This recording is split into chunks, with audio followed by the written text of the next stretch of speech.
think we have our colleague Abhimanyu joining in, because the other important big story here that we are tracking is the next steps in the India-US trade dialogue. Now, America's top trade negotiator, Brendan Lynch, has arrived in India. He'll be holding negotiations for the first time since the Trump administration imposed that 50% tariff on India. Abhimanyu, good morning. Good to have you in.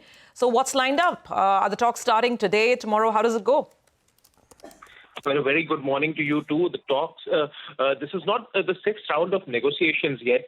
It's just a day-long talks which are slated to take place, and the Commerce Ministry had indicated that India is going to hold talks with the chief negotiator, Brendan Lynch, in New Delhi today. And the U.S. negotiator is here only for a day-long visit as part of ongoing talks. It's not a separate round of negotiations. The MEA is also engaged in talks.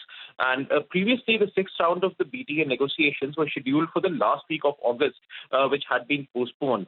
So any further issues, any further course of action is likely to be decided in this visit itself. Also, this move comes when India is trying to expand its overall footprint as far as overall exports are concerned, and is also trying to hedge risks emanating from the global geopolitical uncertainty and the U.S. tariffs. So these talks, of course, would be very important from the point of view of not just fixing the timeline for the future round of talks with the United States, but also with respect to the issues, goods, services, and the areas of talks which are going to be decided as far as India's overall exports and trade is concerned.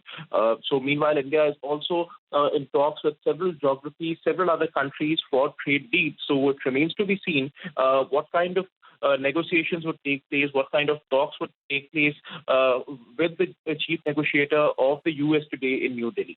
Okay, all right, Abhimanyu, thank you very much for that. Important developments there. And fingers crossed, hopefully, there can be some forward movement.